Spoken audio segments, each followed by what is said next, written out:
Egypt history video? Not again. Hey, don't click off the video. I get where you're coming from, but just hold on please. Just hear me out. We're not here to talk about the history of ancient Egypt. No? Nah, that one is already too well known. Then what are we here for? Thanks for asking, viewer. We are here to talk about the history of Kemet, not ancient Egypt. Huh? Isn't the history of Kemet the same as that of ancient Egypt? What's the difference there? I'm glad you asked. Well, the difference is that the history of ancient Egypt is a well-known fictional invention devised by Egyptology to fool everybody into thinking that ancient Egypt is a Near Eastern civilization that just happened to be on African soil. This fictional version of history contains heresies such as that the originators of that civilization came from Asia and Europe and not Africa. It also contains other heresies such as the Egyptians had a tanned olive skin, that they spoke a Semitic language, and so on. This version of history is also where fictional reasons are made up in order to avoid reality. You could compare this version of history to a fictional historical novel or movie. Though some things might be factual in it, the story there remains loosely based on what actually happened. This version can be found in many Western countries' high school history books, Wikipedia articles, popular Western YouTube history videos, documentaries, and so on. Whereas the history of Kemet is a lesser known factual version of the history of that region, which is purposely hidden from the public by you-know-who in order to keep a certain dying narrative alive. This lesser-known history is the one we are going to present here in order to dispel some of the lies that have been spread throughout the years by mainstream media and modern scholarship of the past 200 years. In this version of history, facts such as the physical location, culture, name of the civilization are not altered to fit a certain narrative. This version is also where fictional explanations are not produced in order to evade from the facts. This is also the version of history where the real name of the civilization is applied at all times. So from this point forward, you will only hear me use the real name of ancient Egypt, which is Kemet, instead of the Greek invented name of Egypt. This version is also the one hidden away in big encyclopedias, rare documentaries, shadow-banned history books, and so on. That is the version we are going to present in this short series of the history of the land known as Kemet. In this part 1 of the series, we will focus on the history of Kemet. Part 2 will focus on the peopling, and part 3 will focus on some lesser known achievements of the people of Kemet. Disclaimer: all the resources used to make this video are listed and linked in the description below, so feel free to check them out in order to make sure that there is documentation for what will be said here. Alright, with that said, let's begin our video.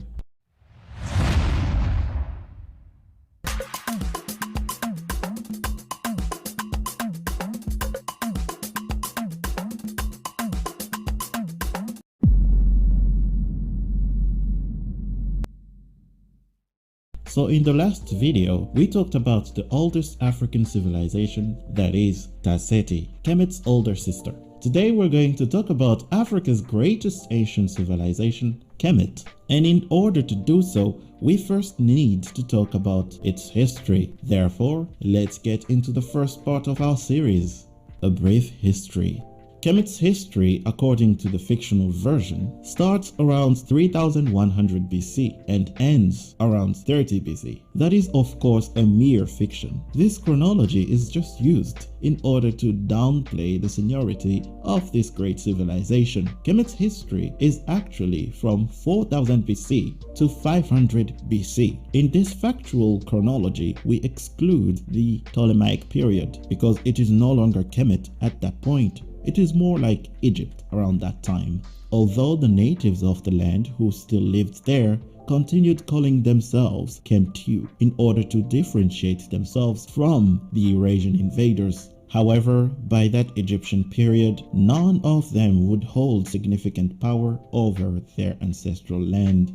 The history of Kemet first begins in the region of Tasseti. This region was where many African groups coming from the Green Sahara and the Great Lakes region in East Africa converged and started developing agriculture, basic pottery, and astronomical knowledge between 10,000 BC and 7,000 BC. By 5,000 BC, as those people of the Nile Valley kept progressing into fully fleshed civilizations, the kingdom of Ta-Seti was now coming into existence with strong rulers. And by 4,000 BC, the now fully formed kingdom of Ta-Seti, with its powerful rulers, had dominion over the southern part of the Nile Valley. So they saw fit to let some of their people go north and colonize the region further north in what would later become Upper Kemet.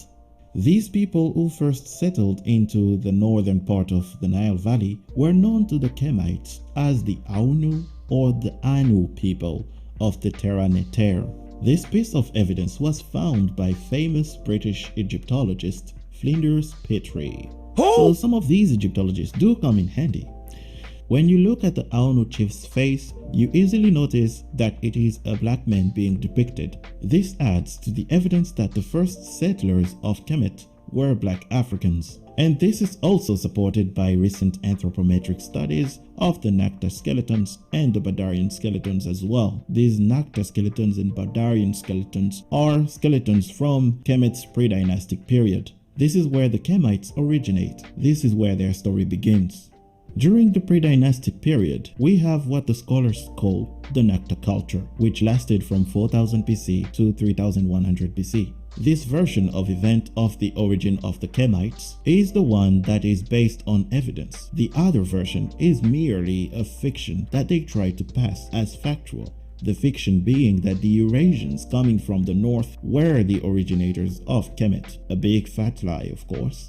I call it fiction because it isn't supported by any evidence we currently possess. That conclusion is simply the work of creative storytellers who are not comfortable with an African origin of the Kemetic civilization and not the work of serious historians who are merely concerned with the facts at hand.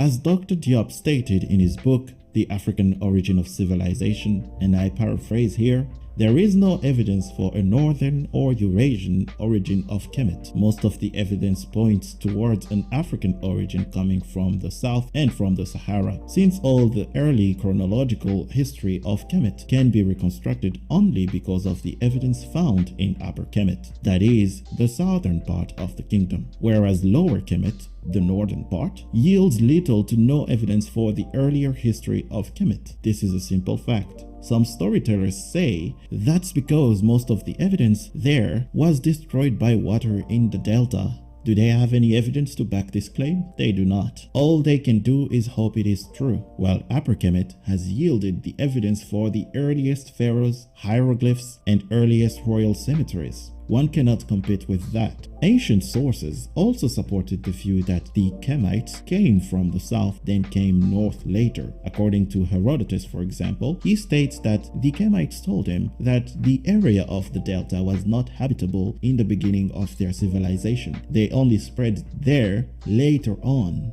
Even modern science supports the view that the early Kemites were simply people of Ta-Seti. This is showcased by studies of Shomaka Keita, who showed how the pre-dynastic skeletons were akin to people of Ta-Seti, that is, the Nubians. This evidence is also presented in a video I made about the originators of Kemet. You can go check that out on my channel. Moving on. So from 4000 BC to 3200 BC, we are in the pre-dynastic period of Kemet. This period is divided into three parts: Nacta 1, Nacta 2, and Nacta 3. There is also an earlier culture known as the Badarian culture from 4400 BC to 4000 BC, but not much is known about their history. All we know is that they were not nomads and that they were more similar to the people of Ta-Seti in regards to their skeletal structure and even their culture. Also, we know that some of them had red hair, and this fact has been used by the fictional version of the story to claim that they were Europeans. However, these fictional storytellers seem to ignore that there are many peoples in East Africa who have red hair, or use henna, a very ancient practice found in that specific region, to make their hair turn that color. The Badarians were certainly Africans. However, their culture does not seem to have had as much influence on what would later become dynastic Kemet. This role belongs to the Nacta culture, which lasted from 4000 BC to 3200 BC. This Nacta culture had direct influence on what would later become dynastic Kemet. Even the fictional version of the story had to admit that this culture is where dynastic Kemet was born.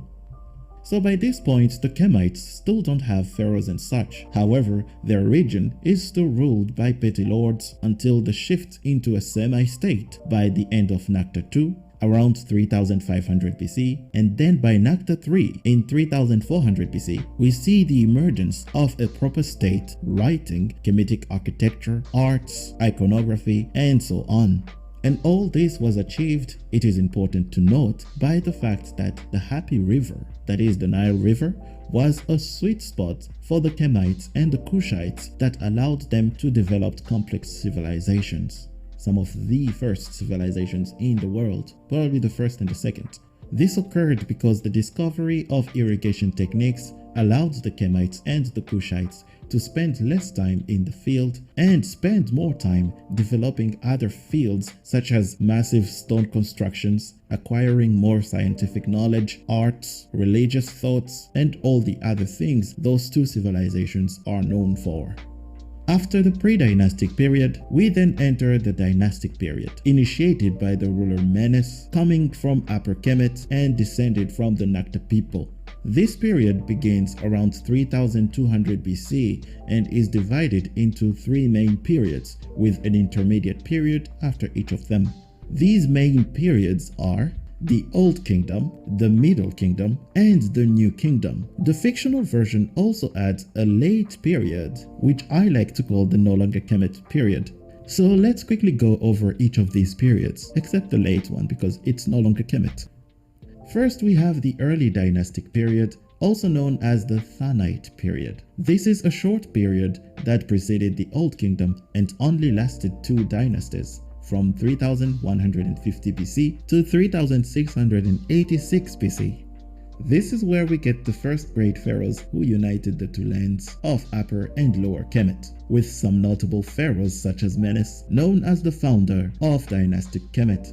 This period is where most of the concepts that would later govern Kemet and turn it into the great civilization it was were established. Concepts such as the God King, that is the belief that their pharaohs were gods on earth, a concept that is present in many other African kingdoms as well. Other various religious concepts were also from this period. The fine arts of Kemet were also from this period. The sophisticated architecture and technology and scientific knowledge of the Kemites were all established here in this early dynastic period.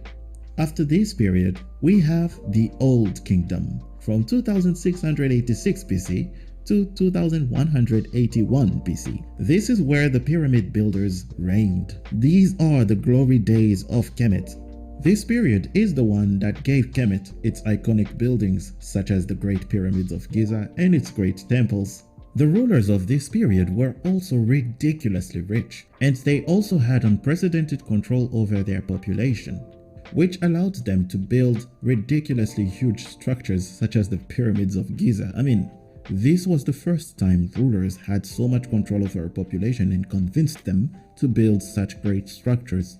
This Old Kingdom period counted 4 dynasties. Some notable pharaohs of this period are Djoser with his stepped pyramid at Saqqara and his mortuary temple, which is considered the first stone building in the world. This pharaoh is also the one that had the genius Imhotep as his counselor. The lucky guy. Another pharaoh is Khufu, who built the first Great Pyramid of Giza, his son Khafre, who built the second Great Pyramid, and Menkaure, who built the third Great Pyramid of the Giza Plateau. Their period was the apex of pyramid building. Just look at those 3 pyramids. So symmetrical, so well aligned, and so beautiful, magnificent. And they still stand to this day, almost 5,000 years later. That's saying something about the engineers who built those things. Another notable pharaoh is Unas. His tomb is the first in the world where one can find the concept of resurrection and prayers that are suspiciously identical to those found in the Bible, a document which came thousands of years later. I believe some people have some things to answer for. Anyways, the Old Kingdom period is also the period when the greatest genius of all time, Imhotep, lived. Imhotep was the first ever polymath of this world. He was a complete genius and a scientist. He was an architect, a mathematician, an engineer, a doctor of medicine, a high priest of Kemet, which in Kemet usually means you're a scientist and a philosopher. He was an astronomer, a scribe, and a sculptor of great stone monuments, which basically means he was a great architect. Imhotep was the man who conceptualized and built the world's first ever pyramid and stone structures. Can you imagine his mathematics and physics knowledge? To have built this almost 5,000 years ago, he really was something else. Another thing Imhotep was known for was his medicinal knowledge. It was so great, in fact, that he was later deified by the ancient Greeks under the name of Asclepius. In Kemet, Imhotep was often associated with the god of science and writing Jehuti, that is, the god Thought. And lastly, I think this is important to note about Imhotep because of modern media portrayals of this great genius. Imhotep was a black man. The features on his statues and depictions all show this. He was a typical black African. Just ask the YouTube channel Mr. Imhotep. He will tell you all about this great genius. Alright. After the Old Kingdom, we then have the First Intermediate Period. This is a period of great political instability in the history of Kemet. This period is when the concept of Ma'at, the concept of stability, was broken. The authority of the god king was challenged by that of the provincial governors of each regions, which are known as nomes. This instability lasted about 140 years until it was brought to an end by princes from Upper Kemet. So once again, Upper Kemet brings order and stability to the two lands, just as it did in the beginning. And this, my friends, will be a recurring theme, as you will see further in this video. And also, something important to note about these rulers of the Middle Kingdom is that there were also undeniably black Africans. And to prove this, one just has to look at the first pharaohs of this period. For instance, Mentuhotep I, the second and the third, all pharaohs of the 11th dynasty, all clearly black and African in all their features. Even the subsequent 12th and 13th dynasty had obvious looking black pharaohs. One cannot talk about white pharaohs here, but still they do. But we're not here to talk about that, we're here to talk about the history, so let's focus on the history. The 11th, 12th, and 13th dynasty all belong to the Middle Kingdom period. This period did not last very long, however, from 2040 BC to 1782 BC. Some notable pharaohs of this period are Mentuhotep I, who reunified the two lands and gave Kemet another period of great prosperity and restored the concept of Ma'at over the two lands. Another pharaoh is Senusret III, or Senwoset III, who built the Buhen fortress, the world's first ever castle, which preceded those of Europe by a whopping 3,200 years. Yes, that's right. There were castles in Africa before there were any castles in Europe. This Buhen fortress was built to deal with the Kushite threat in the south. We talked about this in our previous video about the kingdom of Tasseti, another mighty African kingdom with two lands as well. Another important ruler of this period was the pharaoh Sobek-Neferu. She is the first woman to ever take the full royal title of Kemet. Again, this showcases the ability for Africans to easily follow a woman when she is the one in line. This Middle Kingdom period was brought to an abrupt end by the Second Intermediate Period, which lasted from 1782 BC to 1570 BC. In this period, the concept of Ma'at was once again broken by the invasion of Asiatic foreigners who had been steadily infiltrating the land of Kemet as servants, mercenaries, and traders for quite some time. This period is where one can find the Hyksos dynasties. a period of foreign pharaohs who caused a lot of misery to the inhabitants of the land of Kemet, according to the historian Manetho. Under the rule of these foreign pharaohs, nothing of consequence was built in Kemet, and that is probably due to the fact that the locals did not consider them legitimate to the rule, so they were probably unwilling to work for these guys and do their best. They contributed nothing positive to the development of Kemet. In fact, they brought nothing new to Kemet. Now, these were the Caucasian pharaohs of Kemet, the one the fictional version often tends to ignore. After this period of instability came a new dynasty from Thebes that brought back stability and Ma'at to the land once again. This was once again a group of Kemite royal princes from Upper Kemet bringing back Ma'at to the two lands of Kemet. I told you it was a recurring theme, didn't I? And this new stability brought about the New Kingdom period, ushered in by Pharaoh Amose I of the 17th dynasty. This period lasted from 1570 BC to 1070 BC. This period is where one finds Kemet's new greatest achievements. They expanded their rule even further and built an empire. During this period, architecture boomed as well, with magnificent temples built with granite and stone. Beautiful huge obelisks were built that had never been seen before in the world. Great cities were built here too. More wealth was acquired and more massive temples and fortresses were built as well. Kemet really was at the top of the ancient world here. Everyone wanted to be like Kemet at this point. What they had done up to this point was unprecedented, never seen before in this world. This period is also where the most famous pharaohs are from. Pharaohs like Hatshepsut, a female ruler who expanded the empire through trade, unlike her male counterparts who extended it through war. She also built massive temples and invested in many architectural projects. I really like this pharaoh. She is one of my favorite pharaohs. Another pharaoh is Thutmose III, who was the greatest conqueror of Kemet. Ramses II, who was a great soldier, often compared to Alexander the Great. Ramses II is probably one of the most famous pharaohs, and he won a lot of battles. Another famous pharaoh of this period is our boy Tutankhamen, the boy pharaoh who died at 17. Famous for having so much drip in his tomb that one of his sarcophagus was made out of solid gold. People have toilets out of gold. He has a whole sarcophagus. Have you seen the size of sarcophagus? They can take a human body inside of it. And he had one in gold, solid gold. Another pharaoh of this period is Ramses III, who is known for being the last great Kemite pharaoh of Kemet before its end. Two other people worth noting of this period because they are just so famous is King Akhenaten and his Queen Nefertiti. This period is also where you see a lot more mixed-race rulers and servants, as more and more Eurasians were coming to Kemet to settle. Also, with political marriages, with pharaohs bringing in queens from abroad, you have more mixing in this period, since it was the spot of the ancient world to be at. This period is also the last one with native Kemite pharaohs, and it was brought to an end by Persian invaders who brought great suffering to the land.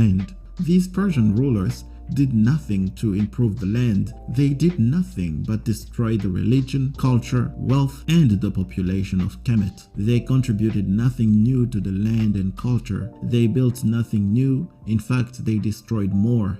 And this led to the third intermediate period, from 1069 BC to 525 BC. This is a period where Kemites suffered terribly under Persian rule. However, this cruel period of time was brought to an end for about a century by the last great African pharaohs of Kemet, the 25th dynasty of the Kushite pharaohs, led by King Payanke, who brought back Ma'at to the land. Once again, the ones who restored stability and the concept of Ma'at to the land of Kemet came from further south, while all Kemet got from the north was invasion upon invasion and oppression. King Payanke did not invade Kemet for profitable reasons, as the fictional version would have you believe. King Payanki came to Kemet to restore Ma'at to the land of its rival sister country because he saw that she was under great instability and suffering. But this Kushite rule was brought to an end when they lost their dominion over the land of Kemet to the Persian invaders. And just like that, it was the end of Kemet. What a great and mighty history it had. I call the 25th dynasty the one dynasty from the south that moved up north and to tell their cousins, the Egyptians, how to rule a nation one more time. In the great show of history, this was Africa's last walk in the sun. It was a great and mighty walk. That walk had lasted 10,000 years. Now it's coming to an end. Europe is just being born. The very word Europe is not even being used. After the Kemet period, then comes the history of what the Greeks called Egypt, and what the fictional version, the late period of Kemet, which I like to call the no longer Kemet period, since the natives of the land were defeated and pushed out. By then, the land was occupied by foreigners. Nothing new came out of it because the natives had dwindled, their genius crushed by barbaric invasions from the north, their once great technology lost and destroyed by the invaders. And all that was left to remind us of Kemet on the land we now call Egypt was Kemet's great legacy. And this, my friend, was the factual history of Kemet. There are many more facts about it that I would love to tell you about, but I can't because this video would be far too long. And that's why I invite you to go check the description below for interesting books on Kemet's history. This was part 1 of this short series about the history of Kemet. Join me in part 2 where we will focus on the peopling of Kemet. There is a lot to say there too, since a lot of lies are flying around about who the Kemites really were, so stay tuned for that too. Also, check out Mr. Imhotep's YouTube channel for more content and facts about the history of Kemet. I'm sure you'll enjoy what you will learn over there if you haven't already. And if you're still here watching this video, please be sure to like, comment and subscribe to this channel. Peace.